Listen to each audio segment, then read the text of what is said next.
para o projeto das meninas nas ciências exatas, engenharias e computação.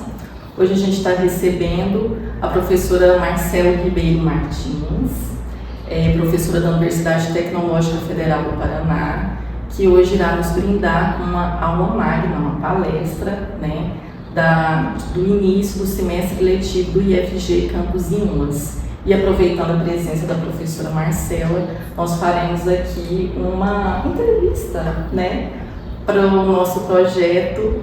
E, enfim, a gente quer saber um pouco, professora, sobre a sua trajetória, né, e o que também pode inspirar, né, o nosso projeto. Bem, a primeira pergunta é uma pergunta muito cara para nós, a gente fala muito sobre isso. A gente quer saber o que motivou você na formação inicial em engenharia da computação. Então, o motivo, o sentido, o que estava colocado naquele momento para você escolher a engenharia da computação? Sim, na verdade eu sempre quis ser astronauta. E na minha cidade, é uma cidade no interior do Paraná, próxima de Curitiba, 110 quilômetros. Mas não existia nenhum curso que pudesse ter a ver ou ter uma relação com uma formação que eu pudesse aproveitar.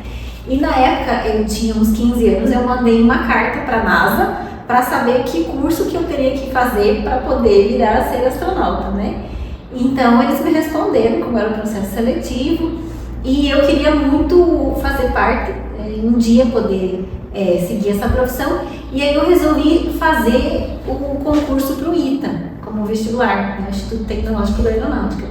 E aí eu fiz por vários anos e eu não passava, então eu fiz, mas durante esses anos que eu ia fazendo, eu passei no vestibular da minha cidade que tinha um curso que também tinha no ITA, que era engenharia de computação.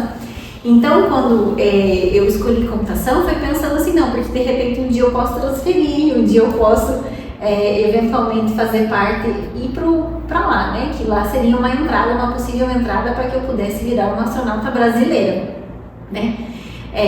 E aí acabou que eu tinha essa opção e o meu pai falou, não tem como você fazer em outro lugar que não seja aqui, porque antes era muito difícil, os recursos também, e eu fiz uma universidade pública, na universidade estadual, era o curso que tinha mais a ver com esse meu planejamento de virar a ser astronauta. E acabou que eu entrei, então eu me apaixonei pelo curso, eu já queria fazer um curso que fosse nessa área, né, voltado para as exatas, porque era o meu perfil. Então eu me conhecia, sabia que teria que ser um curso assim, mas eu tive dúvidas, será que não faço uma engenharia civil, será que não faço matemática, física, outra área? Mas acabou que eu optei por esse justamente pensando numa possibilidade, né? Acabou que eu gostei do curso, me apaixonei, fiquei, me formei, e o sonho foi ficando um pouquinho mais pra frente, né? Aí depois eu consegui realizar ele parcialmente. Ok, muito bom, professora. Bem, a outra dúvida também que a gente gostaria de investigar um pouco. Ser egresso em engenharia da computação e talvez hoje engenharia de software está colocado várias possibilidades. Uma das possibilidades é se tornar pesquisador, pesquisadora, cientista, né? E aí a gente quer saber então como que você construiu a carreira enquanto cientista, pesquisadora, né? Então, a partir da engenharia da computação. Sim. Quando eu me formei em engenharia de computação, eu fui para o mercado de trabalho. Então, eu fui trabalhar na área, né? Eu trabalhei em uma empresa, uma multinacional, em Curitiba, na capital, e eu também trabalhei numa empresa de engenharia de sistemas. Mas ao mesmo tempo que eu trabalhava nas duas empresas, eu também trabalhava na universidade como professora substituto. Na época a gente tinha, a universidade ainda tem, né, alguns testes seletivos, então eu ministrava aula à noite e trabalhava como engenheira de computação durante o dia. E eu fui me encantando, sempre me encantei pela área acadêmica, porque a pesquisa abre para a gente possibilidades, novas portas, novos contextos, a gente desenvolve, evolui como pessoa e a gente devolve para a sociedade algo que a gente teve. Então é uma maneira de retribuir. Então eu me tornar uma professora, pesquisadora e uma cientista é um meio que eu vejo de devolver para a sociedade o que eu tive de oportunidade e eu poder colaborar para melhorar o futuro. Nem que seja assim, do meu núcleo de pesquisa, do meu grupo, do meu laboratório, mas pensando no futuro mundialmente. Por que não ajudar de alguma forma com a pesquisa, mesmo que ela seja pequena no início, mas depois ela pode tornar-se grande com a divulgação, com a ajuda, com a rede de apoio, né? Sim, nós concordamos também com esse ponto de vista. E aí a gente também, em contato, né, como você coloca no currículo sobre a sua trajetória, a gente também queria saber um pouquinho como é que foi, como é a sua experiência com as pesquisas internacionais. Quais são os desafios colocados, né, nessa experiência? Então a gente queria saber um pouquinho sobre isso. Nós, quando ingressamos na carreira acadêmica, no mestrado principalmente, né, e no doutorado, a gente tem possibilidades de frequentar congressos internacionais. E esses congressos, eles possibilitam que a gente tenha uma rede, um networking, que a gente conheça pessoas e que a gente tenha um feedback do trabalho que a gente está fazendo. Às vezes não é positivo, às vezes é um feedback negativo, construtivo, que a gente pode utilizar na pesquisa. Aí, diante disso, esses são os desafios. Primeiro é a comunicação. Então, eu lembro que no começo, eu sou de uma família pobre, então a gente não teve, assim, muita possibilidade de estudar várias línguas. Então, a gente tinha o inglês do colégio, um cursinho ou outro que a gente ganhava de brinde, de promoção, né? Então, eu tive a possibilidade de fazer um curso de inglês. Meu avô, ele pagou com muita dificuldade e disciplina, então eu frequentei um curso de inglês. Mas quando você chega lá, é bem diferente. Você tirar a vergonha e falar, apresentar um trabalho. Então isso é um grande desafio. Primeiro é a nossa vergonha, porque nós achamos que o outro não vai nos entender. E não é assim. A gente tem que tirar essa vergonha e deixar de lado, porque a gente pode se fazer entender por vários outros recursos. Pelos gestos, se você quer falar alguma coisa, não precisa saber o inglês fluente. Então isso eu aprendi, isso me destravou.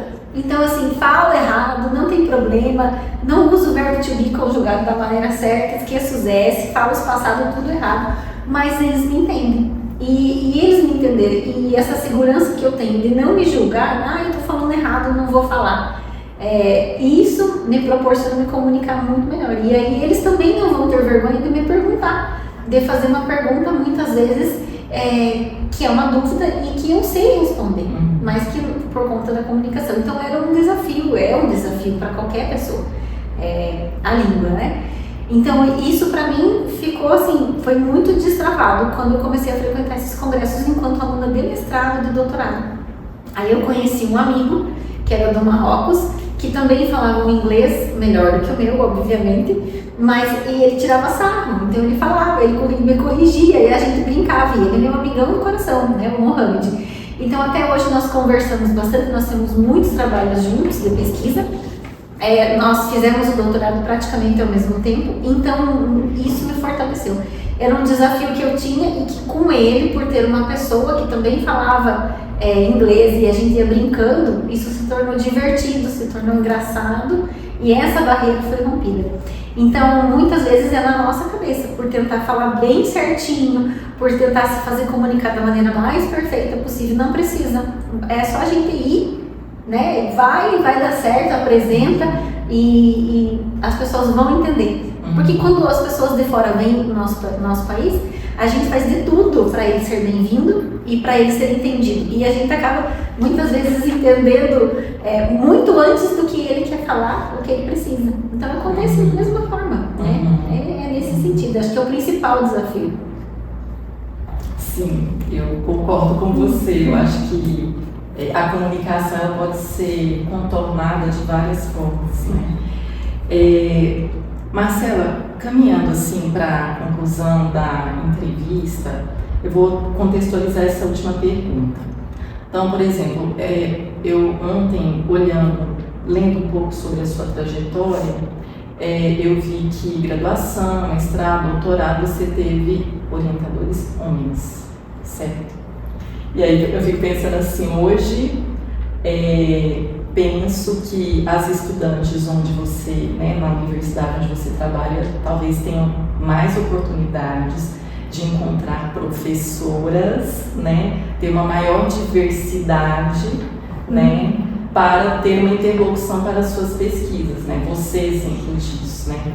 Mas aí o que eu coloco o seguinte, de lá para cá eu acho que avançamos em alguma medida, né. Você é exemplo disso, né? Que dentro da área da engenharia, né, as mulheres ainda são minoria, mas a gente ainda tenta romper com isso.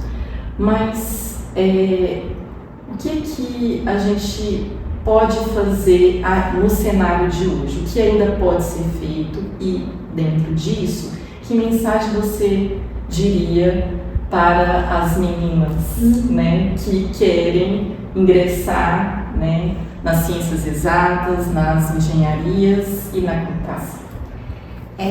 Na verdade, eu tive uma orientadora no doutorado, então meu mestrado, meus TCCs, todos foram com homens. Eu não me recordo de uma professora me dando aula na graduação.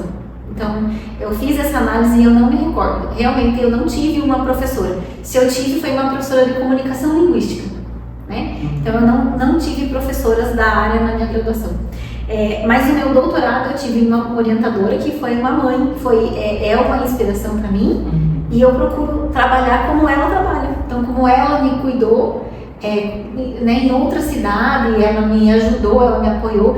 Então, quando eu falo que eu fui num congresso internacional, que eu pude participar de uma apresentação do trabalho em outro lugar no Brasil, foi porque ela me ajudou, e muitas vezes com o recurso dela. Então, ela dividiu um quarto de hotel comigo, com o dinheiro que ela tinha para ir, mas ela colocou, não, a gente dorme junto, não tem problema. Ela pagou a inscrição, ela pagou a passagem, então ela ajudou, ela foi um suporte, né, uma alavanca. Eu me emociono porque ela é uma mulher muito forte, que eu me inspiro muito, ela é a professora minha, e eu procuro ser muito igual ela, muito justa, muito acessível. Então, a hora que você manda, você pergunta, ela responde. E no começo ela foi muito rígida. Ela falou assim, mas eu achava que você sabia falar inglês e escrever inglês, e isso aqui que eu leio parece uma coisa amadora, não é uma coisa científica. Então ela cobrou muito, mas ao mesmo tempo que ela cobrou, ela me oportunizou.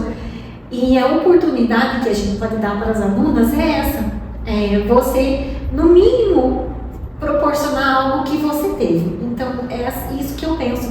E por mais que a gente esteja em meios com homens trabalhando com professores, isso não é um problema, é um ser humano. É um ser humano que muitas vezes ele não vai entender certas dificuldades que você tem como mãe, como mulher, como dona de casa, ou até as nossas próprias sensibilidades que são diferentes. Então pode ser que ele não entenda. Eu chorar, pode ser que isso não seja algo que vai tocar, né, um homem, a nossa sensibilidade. Mas eu não preciso ter vergonha, porque é um ser humano. Então eu nunca tive nenhum problema com os meus professores. Eles sempre me trataram muito bem, sempre me ajudaram. Eu sempre fui tratada de maneira igual. E é isso que eu digo para as minhas alunas: tratem de maneira igual, porque ninguém é diferente de ninguém. A gente tem as mesmas condições, nem sempre as mesmas oportunidades, mas a gente tem as mesmas condições. Nós somos feitos do mesmo material orgânico. A gente pensa muitas vezes mais fora da caixa do que os homens. A gente é multitarefa, a gente consegue resolver. O atraso é porque a gente ainda não se deu conta do potencial que tem, e a gente fica reprimida em pensar, não, mas não vai ter nenhuma mulher. Não, mas com quem que eu vou no banheiro se eu fizer uma graduação sozinha? Eu fiz 5 anos de engenharia sendo a única mulher. E até hoje a gente brinca. Ah, Marcela ia no banheiro sozinha, porque não tinha ninguém para ir no banheiro junto. Porque normalmente a gente tem uma amiga que, né, vai com a gente. Então, para mim, isso foi tranquilo. Mas tem alunas, mulheres, que não é. Que elas precisam de um suporte. Por isso, uma rede de apoio, um projeto, amigas que possam entender que nem todo mundo é igual. Para mim foi tranquilo, eu conviver com os homens, eu absorver muitas coisas que eles falavam e filtrar, que é um ambiente masculino. Então palavras, vocabulário, histórias, casos, acontecimentos, né, que eles conversavam entre eles e que eu, nossa, mas filtrava, absorvia, mas muitas mulheres ainda não conseguem, elas se sentem mal na presença, sozinhas, tanto de professor como com outros alunos. Então o que eu acho é que nós temos que nos ajudar, porque eu quero ver as minhas alunas melhores do que eu, cientistas mais renomadas do que eu, brilhando. Então é por isso que a gente precisa se ajudar, né? Nessa rede de apoio. Isso. Marcela, agradeço muitíssimo pelas suas palavras, por compartilhar sua experiência aqui com a gente.